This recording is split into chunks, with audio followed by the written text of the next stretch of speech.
This is IAQ Radio, Indoor Air Quality Radio, the voice of the indoor air quality industry, with your hosts, Radio Joe Hughes and the Z-Man, Cliff Zlotnick. And now, Radio Joe Hughes. Good day and welcome to IAQ Radio Plus. It's episode 747. This week we welcome Jim Akey, Senior Sales Manager for Particles Plus. He's going to give us a firsthand perspective on how things are done in the particle counting world, talk a little bit about maybe how we could use these particle counters after things like the California wildfires, where they see the most use of particle counters, etc. Before we get started, let's thank our sponsors.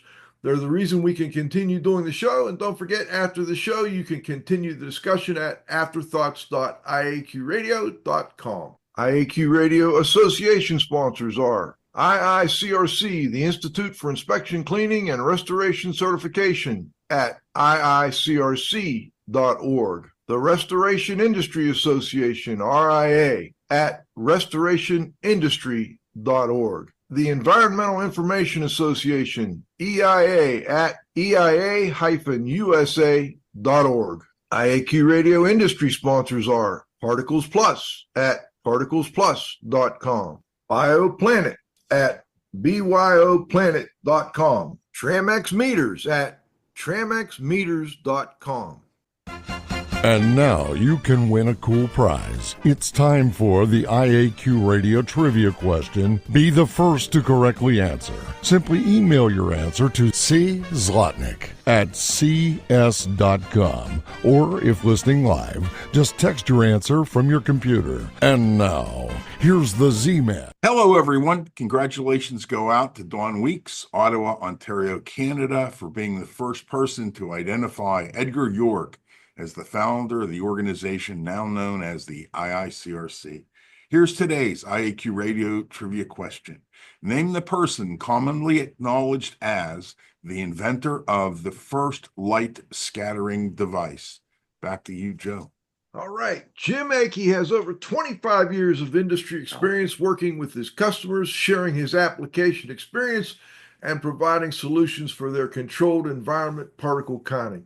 Before joining Particles Plus, he was the inside sales manager for Art Instruments and also worked for 9 years as inside sales manager for Lighthouse Worldwide Solutions. Jim lives in Oregon but travels around the world working with customers. Jim, welcome to the show. Great to talk to you again. Thanks, Joe. Thanks for having me. Always a pleasure. I love your hat, by the way. Thanks, man. You're looking good, man. You look better than last time I saw you. No, I'm just kidding. I feel much better. I've dropped some weight. I'm doing good, buddy. So, Jim, I guess what we'll start with is, particle counters have been around for a while now. I think most of our people are somewhat familiar with them, but maybe you could do a quick background on, well, first, how do the particle counters work, and what's the difference between like a low end and a high end particle counter? Sure. Yeah, the basic science behind how most of us major manufacturers design the instrument is light scattering. So we bring the air through our optical block. It's called a view volume, at a controlled flow rate. And then as it breaks the laser beam, we measure the reflective light from each particle, and that gives us the size. So it's fairly simple idea, but to make it work properly at the sizes we're looking at, it's pretty tough to see sub-micron sizes. So the technology is pretty impressive to be able to do it in real time at a fairly rapid pace. So you mentioned low cost. Yeah, there's a bunch of, in parentheses, particle counters out there for less than $1,000. Generally, those are what's called they're photometer based. A photometer, my understanding, a photometer was designed in the 60s and 70s to tell you when your vacuum bag was full. So it's going to say, hey, you know what? I've got a certain amount of something that I'm looking at, and now it's either greater or less than. That's really all a photometer does. It doesn't break down by sizes of the particulates, and it doesn't give you. So obviously, if it's not counting the size or the count, it's more of a overall picture of what's in that view volume, as I mentioned before. So we don't really know what's in there other than I've got more or I've got less than I had before. So the accuracy, they're really not calibratable. There's systems of these lower cost sensors, and they'll, again, quotations, calibrate them to a particle counter, and then put them out in the field. And there's no field calibrations that the accuracy is just not there for that low cost. I'm sorry, Cliff, you had a follow up? Yeah, actually, I had two. I didn't realize it would tell you when your vacuum cleaner was the bag full. was full. That's what it was designed for. Yep. But just an add to that is they used to have, and I think they still do have on certain vacuums, they have a sensor on there that tells you when your carpet's clean and when your carpet isn't Oh, clean. Interesting. And again, it's like a green light, red light thing. And the way that works is sound. So I guess when the particles come in, they make a certain sure. sound and so larger ones would for sure. Yeah. Right. Interesting. And I can't afford that kind of vacuum cleaner, Cliff, so I don't have one. But the technology sounds pretty cool. But I guess the other question is, you're bringing in air that's really not pure, air that's really not clean. It has all these small particles in it and stuff. Do they ever get dirty inside, and how do you deal with that? They can for indoor air quality applications, which we do quite a bit of. I was talking with Joe earlier. About 40% of our businesses is indoor air quality. The other 60 being controlled environments or clean rooms. But for IAQ applications, yes, because we're sampling what we consider extremely dirty air because it's not filtered, etc. The optics can get coated with residual particulates. Really, the mirror and the laser diode are the two main components that would be affected. But we have a filter you can purge the instrument occasionally with to keep that clean. Gotcha. Obviously, during the annual calibration, we tear it apart and clean it anyway. Gotcha. But to keep it clean during especially use outdoors, like Joe and I were talking about in a wildfire area, it's gonna get dirty pretty quick. So we can kind of clean it up ourselves.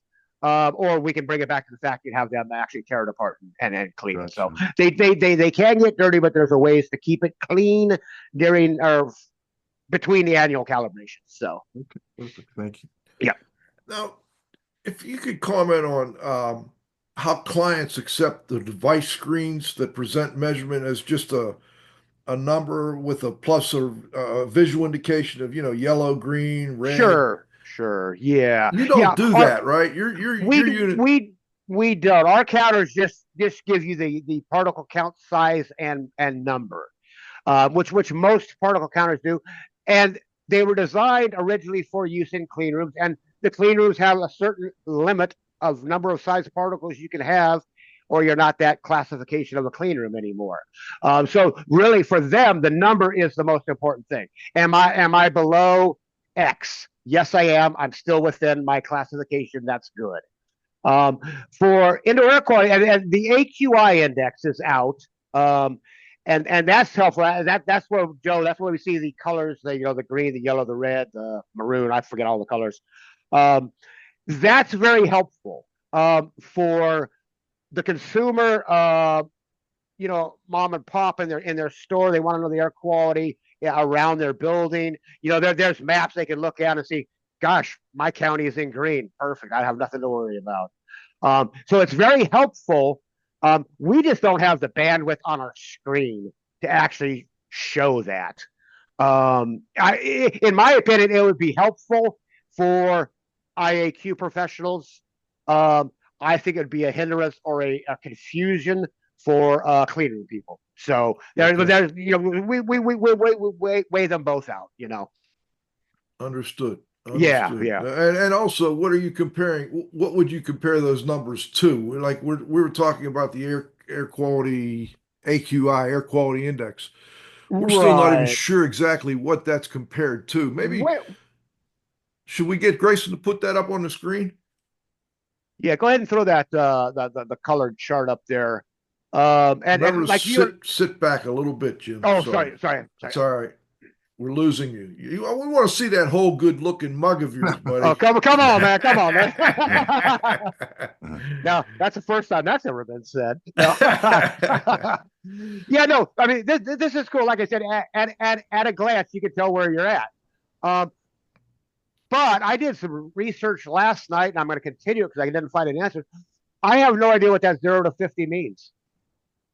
I saw that they take into 5 or 6 things in all together in this number, but it's not. I don't think it's micrograms per cubic meter like the PM 2.5 value is, because I mean the annual daily average is 35. So why would 50 be good? So I'm not sure what those numbers actually represent. Okay. So if someone does know that, please let me know where to look. Because Dr. Joe's on here today. Let's see if he knows. I'm sure he'll know. There we go. Let's go to the other one too, Grayson, because I think this was also a good slide to show for a little background information. I think there was a second. There we go. Okay. Yeah. I just grabbed that from the EPA's website last night, and that's actually changed since that graph or that chart was done. I think last year the EPA lowered the annual average from 12 to 9. Again, these are outdoor numbers. They don't really have it for indoor, but we compare the outdoor to the indoor anyway. So that PM 2.5, I don't hear much of PM 10 anymore. There used to be PM 5. I haven't heard that in probably 15 years. So really, I concentrate on the PM 2.5. And again, it's good to know those 35, which would be your daily averaged over 24 hours, or the annual, which is now 9, and that's averaged over 3 years. I did a search a few years ago. My county here in Oregon, the average is 9.5. So when we were at 12, we were below it. Now we're a little bit above it. I don't know why the EPA changed it. They must have had some data to make them or have them do that. But so those are good numbers to know, because otherwise, hey, you know what, Jim, I got 17 million particles at 0.3 micron or bigger. What does that mean? Well, you're not in a clean room. What does it mean? I get 35 million at my desk. So wherever you are, you're cleaner than my office. So numbers themselves don't mean much. They certainly wouldn't mean anything to our customers. So a little bit of education. I think a lot of people are now familiar with PM 2.5. It's a very easy way to say, hey, you know what? You're well within what the EPA recommends, or hey, you're a little bit above. We should maybe do some further testing. Or whatever the data shows. But that's a concrete number that we can use to compare to certainly a nationwide standard. I think it's more global now. I don't think PM 2.5 is just here in the U.S. So it's a good data to have, because you can actually compare it to something. Otherwise, I can compare a number to a clean room, where like say they're building medical devices. That's usually an ISO 7 clean room. There's certain limits of how many particles you can have in that room per cubic meter. If you're above that, you're not that classification anymore. If you're below it, you are. Very easy to compare to, but most people on the street have never been in a clean room and really don't know what it is.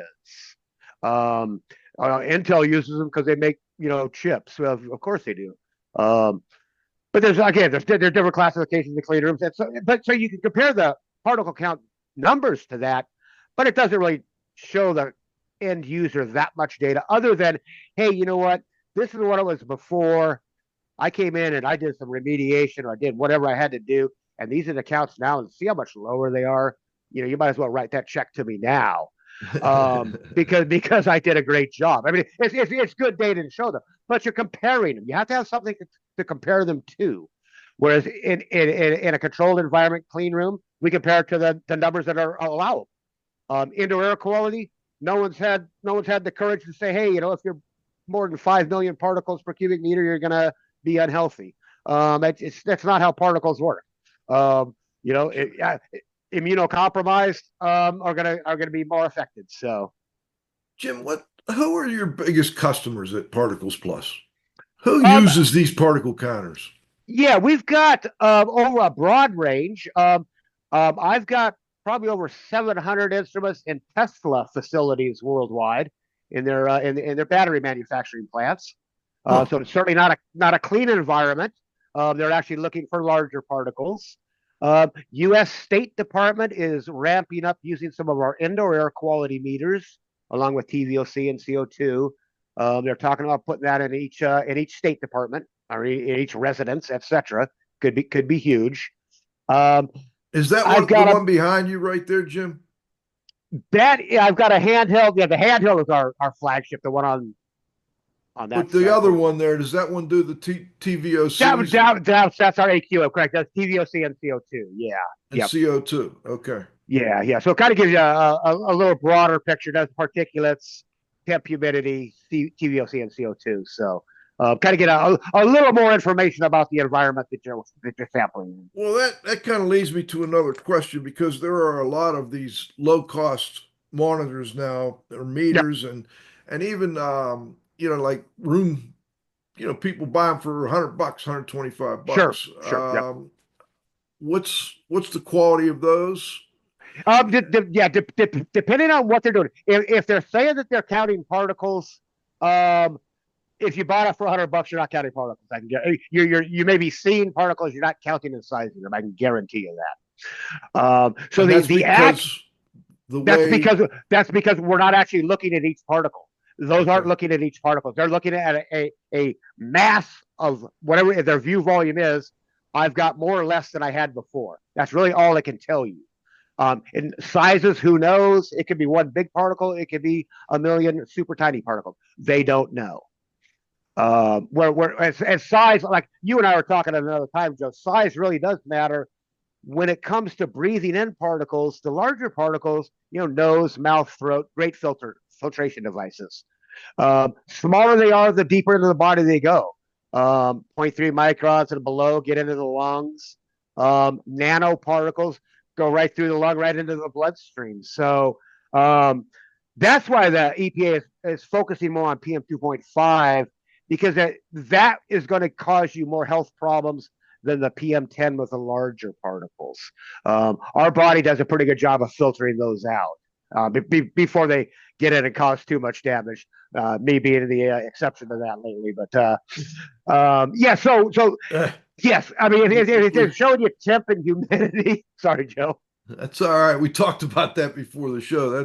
We did, yeah. Amazing. If anybody's ever had aspergillus in their lungs, let me know. Yeah, maybe they can help you work through this. Exactly. But So the inexpensive ones, again, they're going to give you an idea of, hey, you know what? You got more particles than the last time I measured, or you got less, or you got more something. Yeah, they do respond. I mean, I've used them, and they'll change. If you vacuum or if you caulk or something like that, they respond pretty quickly. And correct, yeah. But again, you're not getting the accuracy or the size distribution that in our minds are key to certainly for our health. But for other reasons, in clean rooms, obviously, the bigger the particle, the more damage you could do to a product. So you mentioned like Tesla and now State Department, and I would imagine also clean rooms. Who are the companies that have a lot of clean rooms? I guess the medical people. Anybody doing medical device, pharmaceutical, chip manufacturing, aerospace and defense. We've got some in Boeing up there in Washington. I mean, really anything, and they determine we need to monitor this because, like a flat panel display, a 0.5 micron particle lands on that, no big deal. A 5 micron particle lands on that, it's ruined. Auto paint booths, they monitor the larger particles will cause a blemish, and that hurts their yield, and they don't want to. Oh, we lost you there. Yep, sorry. Okay, a little technical difficulty. We'll have that. Jim, your particle counters, they have, I think there were 6-channel particle counters. Correct. Yeah. Could you talk a little bit about that and why? Yeah. We call those particle bins. standard one will be 0.3, 0.51, 2.55, and 10 microns. Now, of course, we're counting 0.4 microns, and we're counting 0.56 microns, and we're counting, 2.9. But we don't have the space to lift every particle out, so we just put them in bins. So one way to look at the data is, hey, how many particles are between 0.3 and 0.5?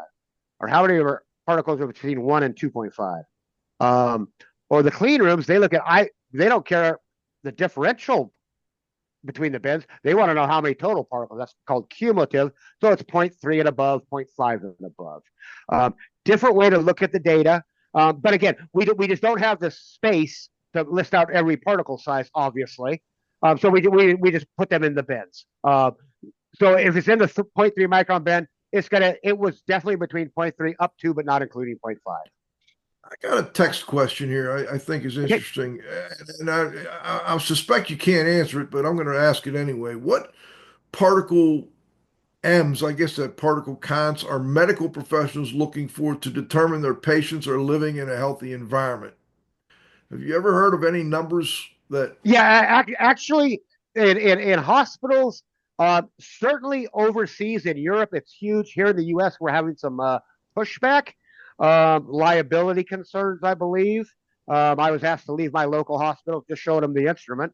No, wow. they generally will go to a clean room standard.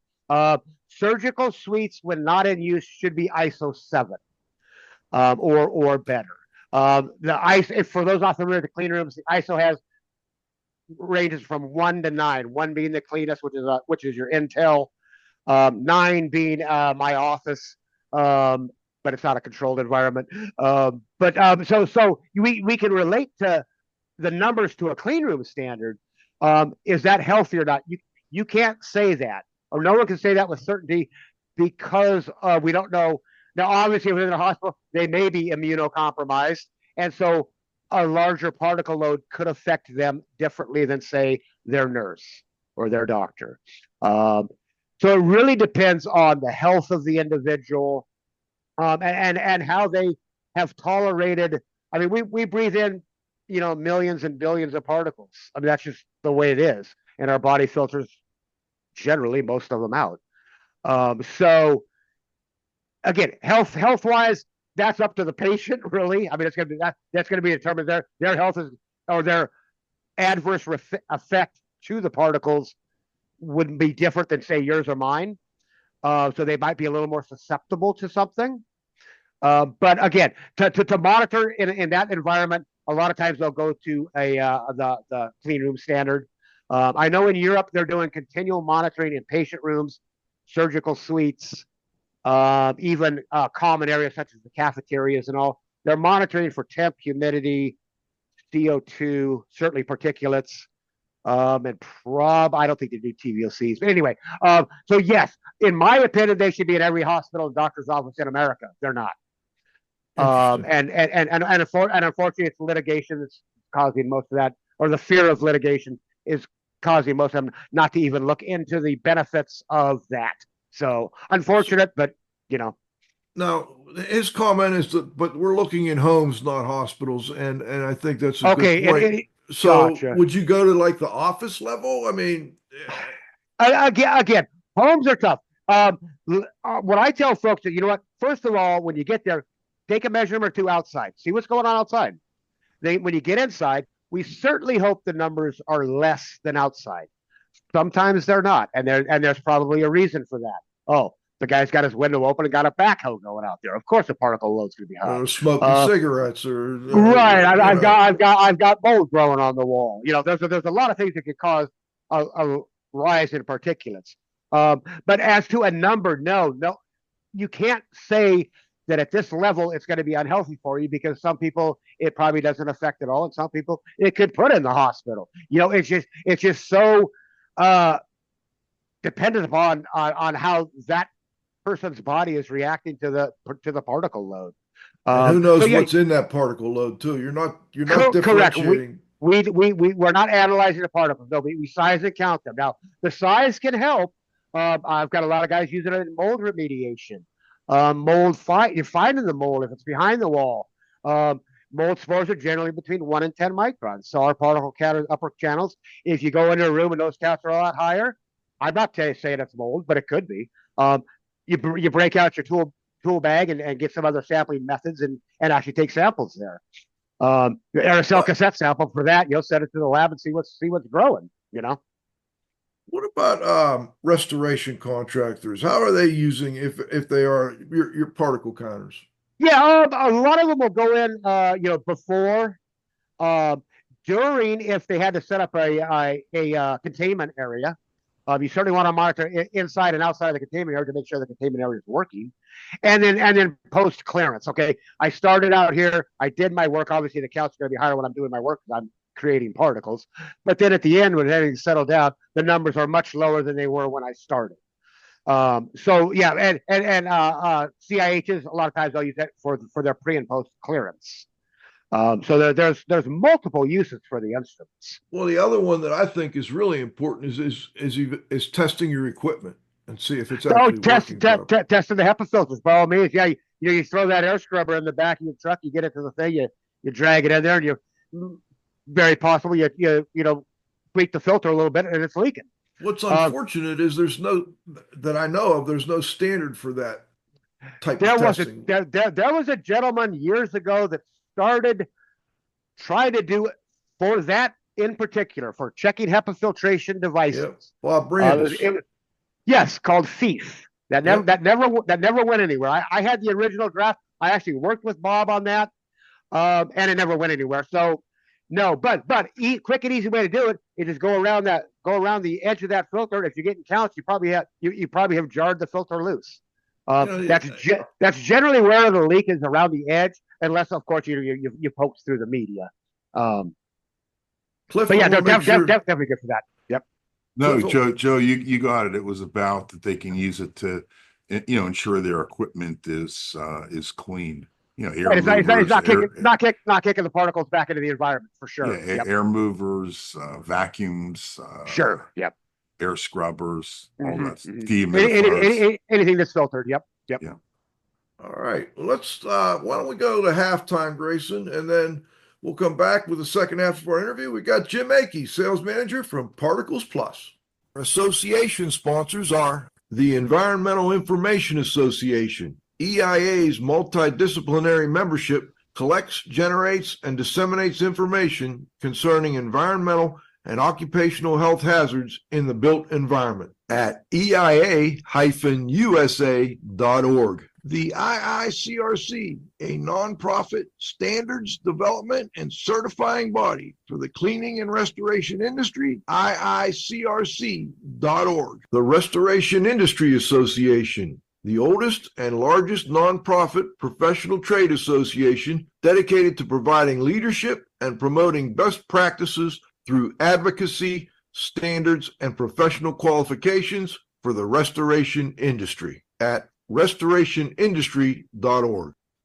Industry sponsors are Particles Plus, feature-rich particle counters and air quality instrumentation. Count on us, particlesplus.com. BioPlanet at byoplanet.com, improving human, animal, and environmental health with electrostatic spray technology and advanced chemistries at byoplanet.com. Tramex meters, innovation in moisture detection and humidity monitoring systems since 1974 at tramexmeters.com. All right, we're back with the second half of our interview. We've got Jim Akey. Jim, I got another text, so we're just kind of following up on what we're talking about with giving results to the healthcare professionals. And it says, so we take readings for our customers to share with the healthcare professionals. And I would think to some degree that might be useful for them, but I think more important would be to give them something to compare it to, like indoors versus outdoors, or we have more the way I've used particle counters over the year was more as a way of kind of narrowing down things to look at. Exactly. Is that how you see the industrial hygiene community using these? Yep. I've always said it's a great tool to have in your tool belt, but you certainly need your other tools as well. Well, I was talking about a mold and taking those aerosol cassette samples and sending them to the lab. Well, you can't just walk into the guy's house. You don't see any mold, but I'm going to take 5 in this room, because that's going to cost your end user or your customer. So you can narrow yourself down with a particle counter quickly. It's okay. This room is awfully high. Why? Well, I don't know, but I'm going to determine it. And I'm going to pick out some of my other tools and start doing some more sampling to determine the cause of it. So yeah, the particle counter itself, again, it's not going to tell you if it's mold or not, but it can certainly steer you in the right direction of where to test for it.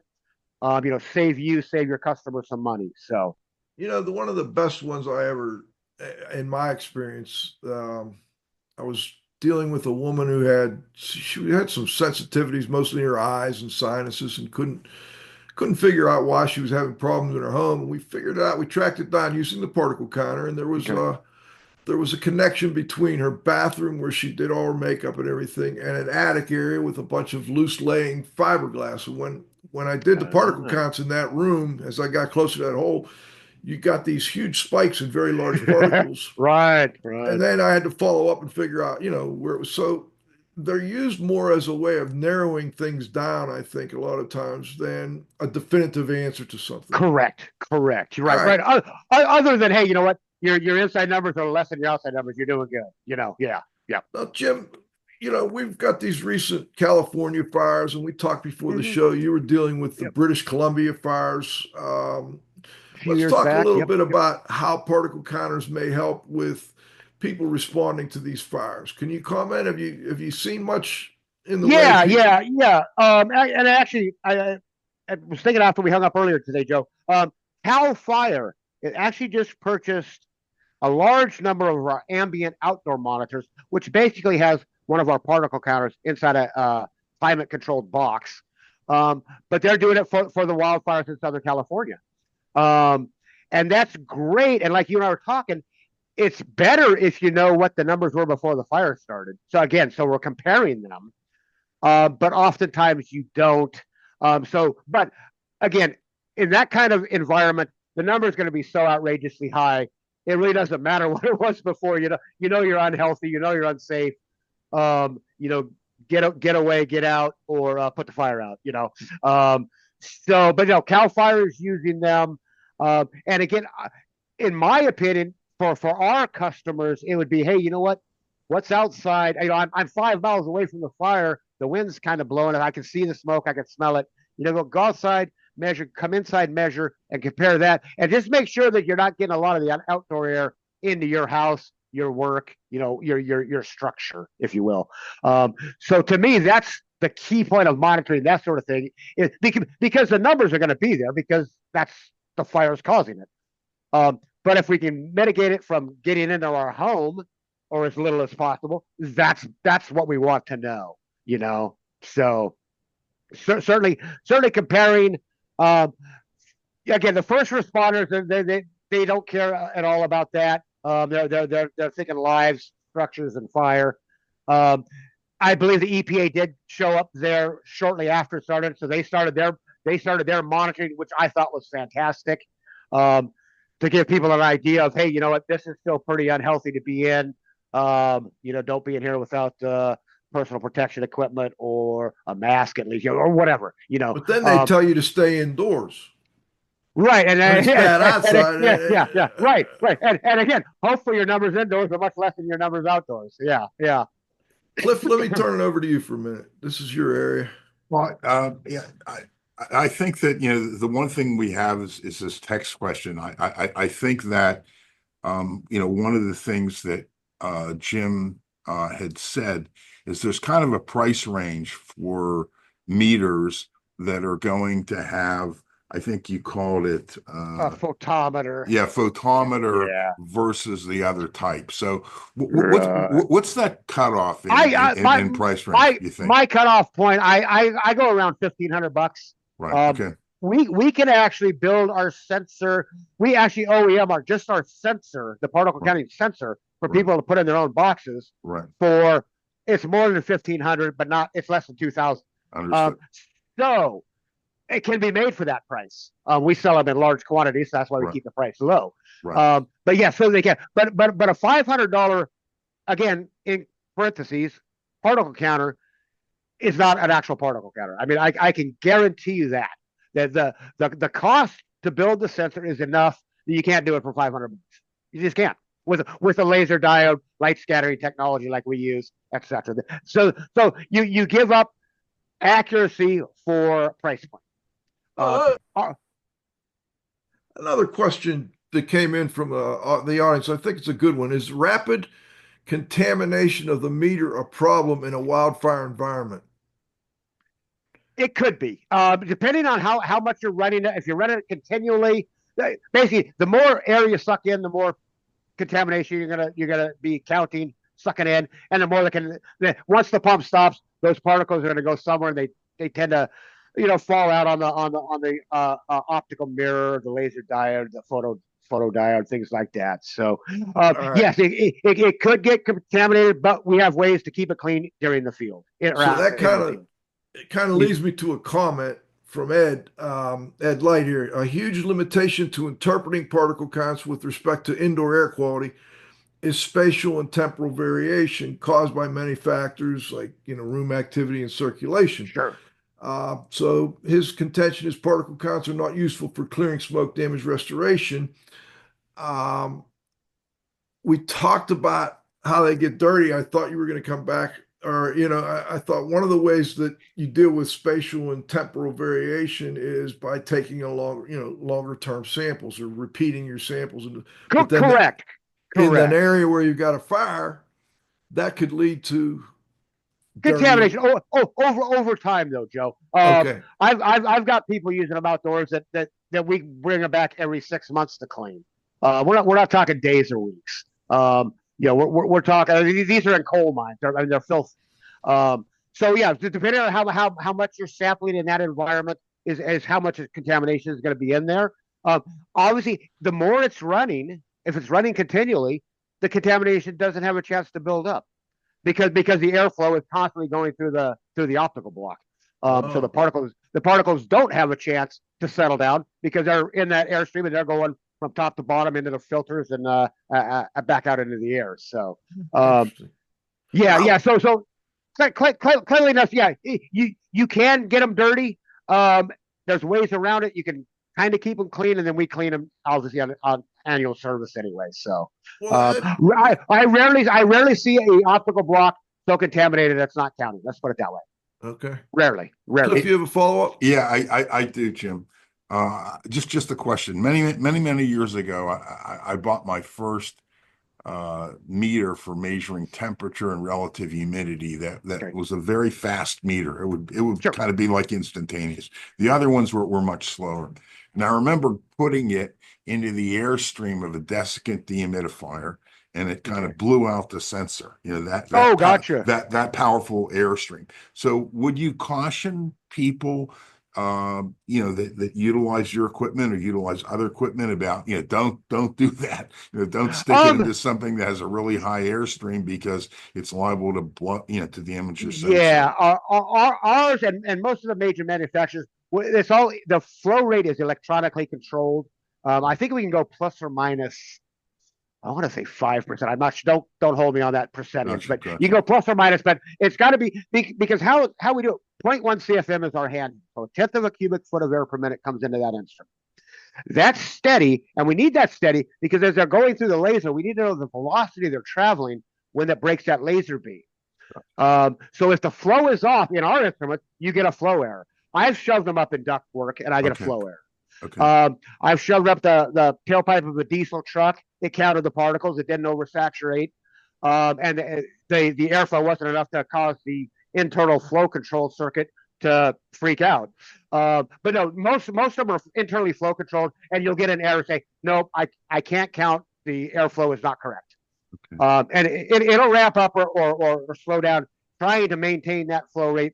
But again, you get to a 400 CFM ductwork, you got no chance. What about I've tested the exhaust of HEPA vacuums, and it just the ones where it just all comes out in one spot, like a 3-inch, and I never had a problem with that. But Now I'm thinking back. Maybe No, you would have known. The instrument would have set a flow air, and generally on something like that, you've got enough air going around the isokinetic probe. That's where the particles enter the instrument. It's a little silver probe on top of the particle counter.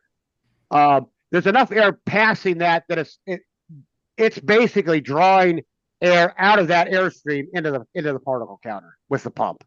So yeah, you get to a certain psi, Joe, and you actually have to dampen the flow rate. It's called using an aerosol diluter. I'm sorry.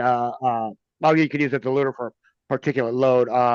What the heck is it? A high pressure diffuser. Sorry. So we actually lower the psi coming into the instrument. I've got people that actually test their gas lines in facilities, and we have to knock that flow rate down enough so it can actually go into the particle counter without causing flow errors or issues. But yeah, generally, it's not going to hurt the instrument. It's just going to say, you know what, I can't handle this flow rate. I'm not counting. You know, Jim, so. you're on the West Coast, and obviously there's been a lot of fire activity between BC and now and all through California, up in DC. You're in Oregon there. I'm sure you've gotten some. What has your experience been with how the response has gone so far? I mean, are any of your clients out there, doing this? I haven't talked with anybody from the LA fires. I know a few people down there that I'm sure have probably taken their record just to see what's going on outside. As for first responders, they're not interested in that at all. The EPA comes in, they're interested in that for the public health. And like I said, I'm sure particle counter owners, worldwide will, hey, I want to see what this is. I did it when we had fires up in British Columbia a few summers ago. And the wind shifted enough for 2 days. We were inundated with the smoke. At the end of summer, in fact, I mentioned this to you earlier, Joe. The superintendent of the high school called and said, "Hey, our cross country team's warming up for the season. Should I have them run today?" And I said, "Well, Randy, just a minute here." And I, stuck my particle counter out the window, and I said, "Well, the PM 2.5 is like 423, Randy." He goes, "What's that mean?" I said, "Well, the annual average should be the daily average should be about 35. So you tell me if you want the kids running in that smoke or not." That's what the EPA is there for, to let the people around the areas know, hey, you know what, either stay inside, it's healthy where you are, maybe wear a mask, whatever. But as to the actual responders, no, I highly doubt they're using that technology. There's another topic that's kind of hot right now, and that's price gouging issues. And we just saw some information on that. I guess California has a rule or a law that you can't go more than 10% above, I guess, your standard pricing. Sure. During an emergency. Have you heard anything, seen anything in the news or the coverage out there on price gouging? I know I've heard certainly rent, housing. They're actually having bidding wars in the guy's home that he's trying to rent. Person A will say, "Oh, I'll give you, this amount," and person B, "Well, I'll give you this amount times, another $400." I mean, they're actually arguing as the price goes up and up and up. They're putting a stop to that in Southern California, from what I heard. I haven't witnessed that anywhere else, but I'm sure people, unfortunately, are going to try to get away with what they can. It's unfortunate to me. It's criminal, but I can't control that. Cliff, I want to get you one more shot before we go to the roundup.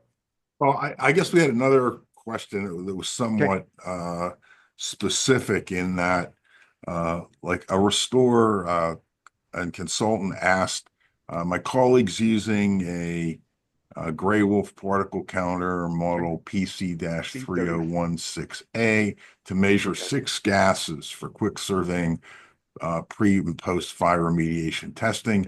Is there a comparable meter in your product line? Yeah, no, actually the 3016 IQ, that was a Lighthouse product. When I was with them, we were private manufacturing for Gray Wolf. We do Particles Plus now does it. No, that was particulates only. It was not gases. Like I said, we have instruments that do TVOC and CO2. TSI has instruments that do a bunch Gotcha. of gases. Gotcha.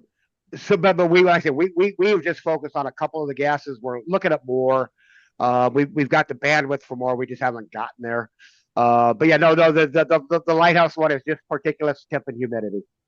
Okay. Not gases. So Now but they also attach that to their Gray Wolf Sensing Solutions oh, meter, which does correct. That's total true. VOCs, I forgot it was I CO2. forgot it was Gray Wolf. Yeah, correct. You're right. I apologize. Yep. I don't know how helpful that's going to be, the total VOCs. I mean, I guess it could be some, give you a little bit of some information. Yeah, VOCs I think are helpful. Just I relate anything that smells as a VOC.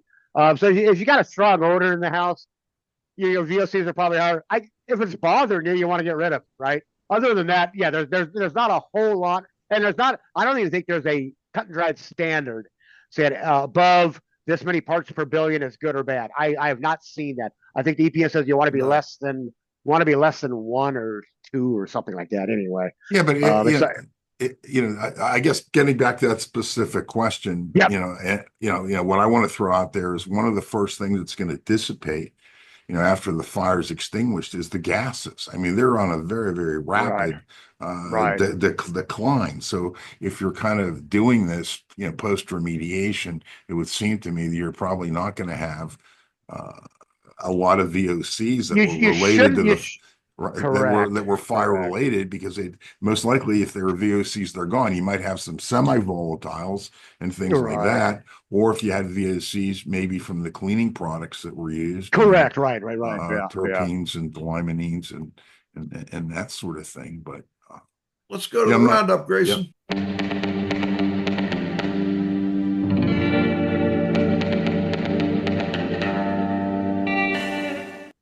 Today's roundup was brought to us by Tramex Meters, innovation in moisture detection and humidity monitoring since 1974 at tramexmeters.com. Let's bring in the restoration industry's global watchdog, Pete Consigli. Pete, do we have you?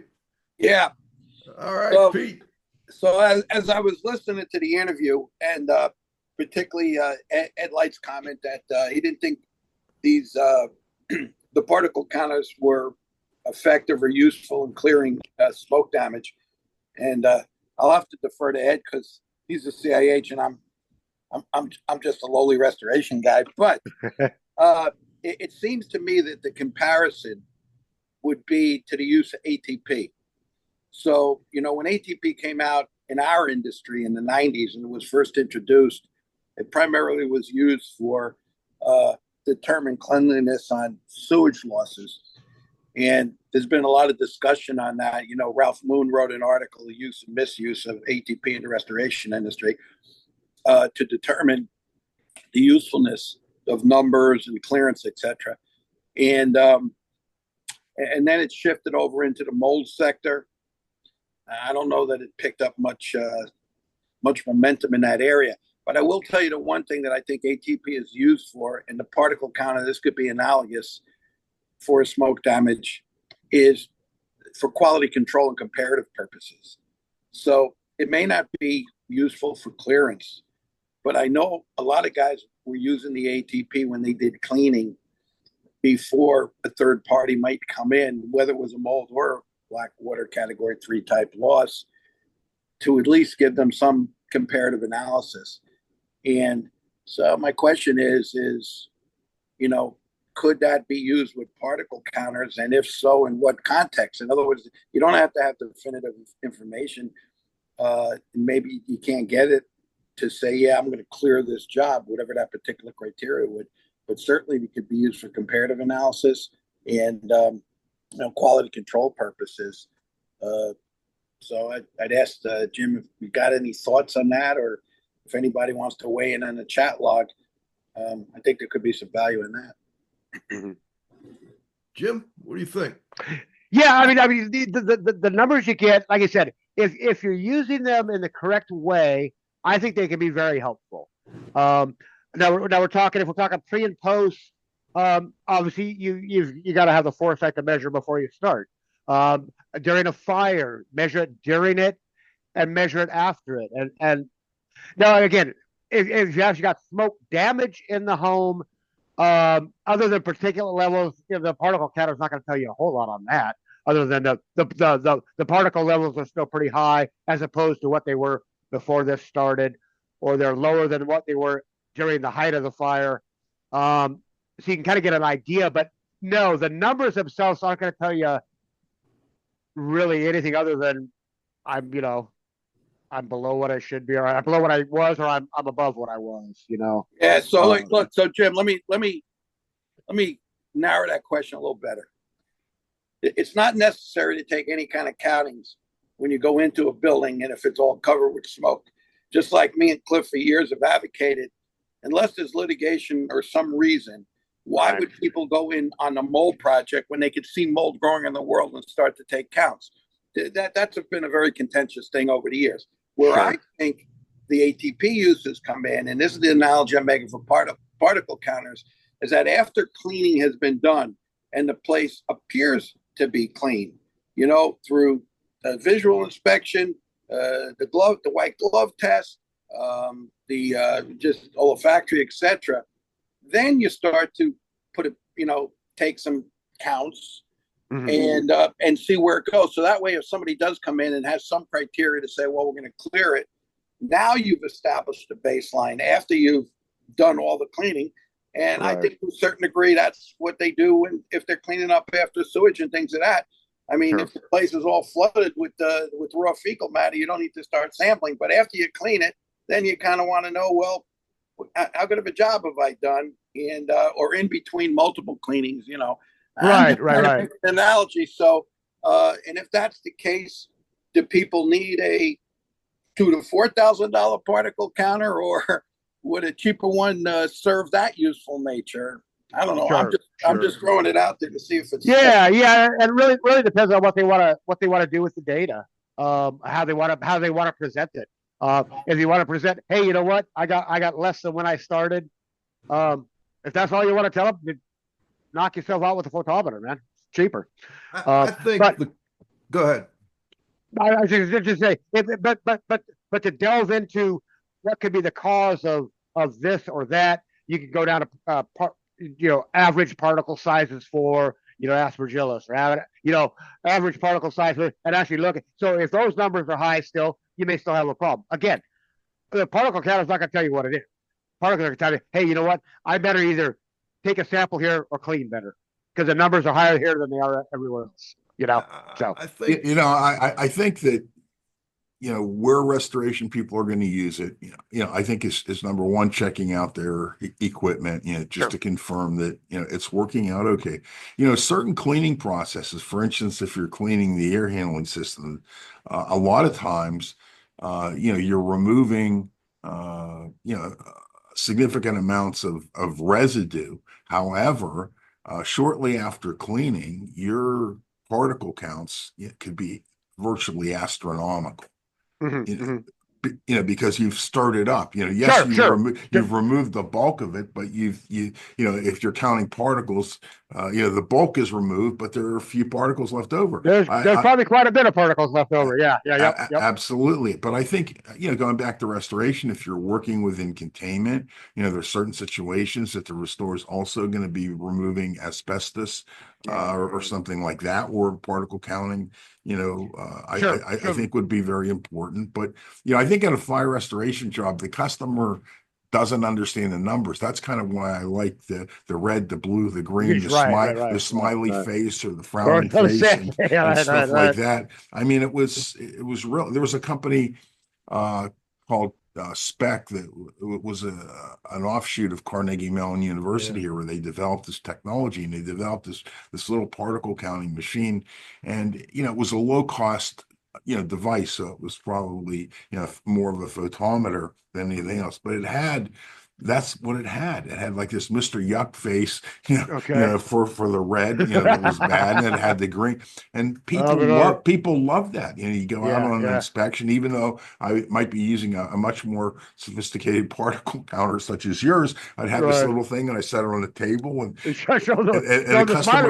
customer could understand it. When we have a problem here, we got the frowning face, and we're going to look a little bit deeper. But no, I think that and going back to those 6 gases, the 6 gases, they're there for a reason. It's probably formaldehyde, ozone, different things like that, which are probably not fire related. No. Correct. I mean, Right. they pick them because, probably from an industrial standpoint or from an institutional More standpoint. common. Yeah. Right. More common. They're looking Exactly. for them, but they're kind of unrelated to a fire. I think there's an important chat text here. The number one charge on my fire remediation invoicing is the use of air scrubber mechanical devices on fire losses. He uses his particle counter as a quick survey to demonstrate the effectiveness or ineffectiveness of these air scrubbing devices. The primary purpose of purchasing the particle counter was to counter this argument. I think that's really dead on. And I want to follow up, Jim, and any of my fire people out there. Is there a Xactimate number for the use of a particle counter? I don't understand that, Joe. Explain that over to me. When fire guys are doing their restoration, they oftentimes use the pricing program that the most insurance industry people recognize, and that's called Xactimate. I'm just wondering, is there a line item in Xactimate for the use of a particle counter? And if there's not, maybe it's something you might want to. I am not familiar with that, though. I highly doubt there is. Yeah. Pete, any ideas on that? I was thinking about it, and I don't think that there is, because I think those type of devices are more tended in the indoor air quality. Xactimate and the insurance people, they don't always think about that as much, but they're starting to think more about it in the litigious society and a lot of the health issues and everything else.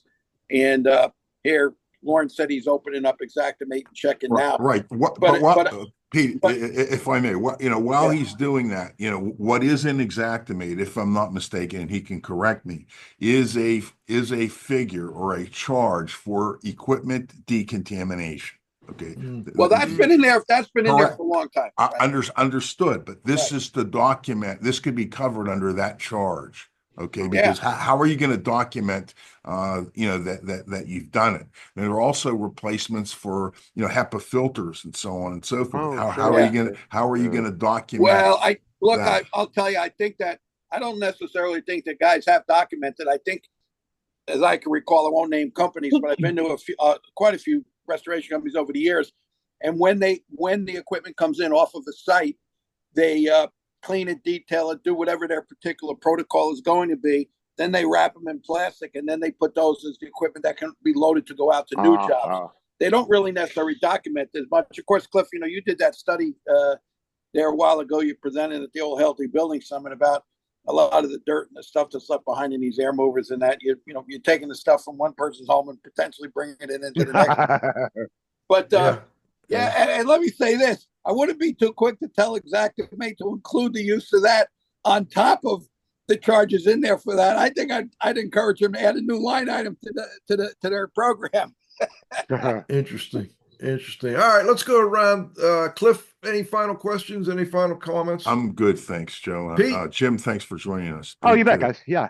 No, I think that I think this is a good discussion to be continued, because as we kind of, now that the 700 is out, and obviously there's so much exposure with all the fires on the West Coast, and that's not something that's likely to go away. Several states obviously have these wildfire incidences.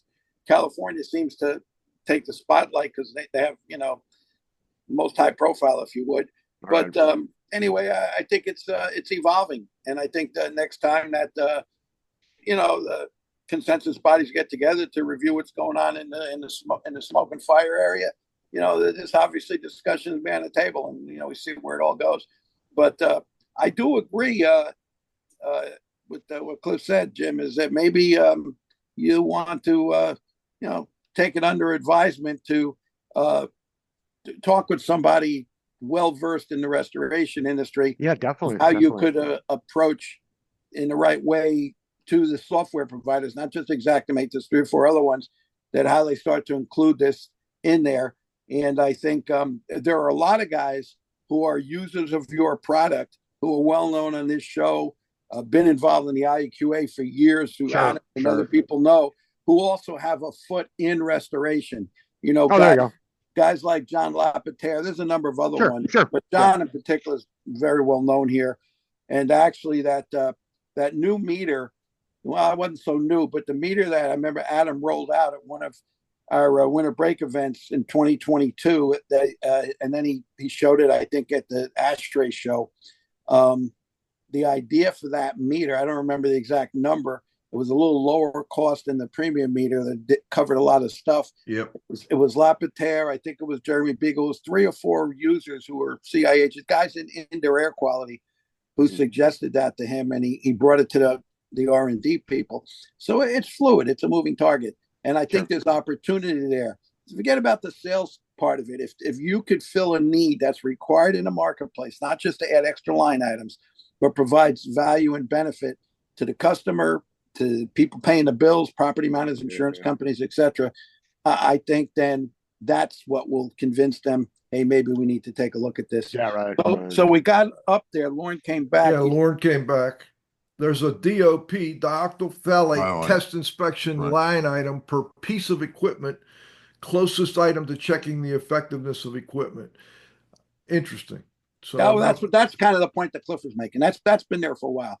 So so I think maybe then there really isn't something specifically that deals with particle counting and putting that kind of stuff in there. So there you go, Mr. Sales Manager. You got an opportunity there. Thanks, brother. Well, Pete, just to jump in, they have the dioctylphthalate test in there. It's much more likely that the restorer is going to have a particle counter than they're going to have a device that delivers the dioctylphthalate at 0.3 microns. Yeah, right.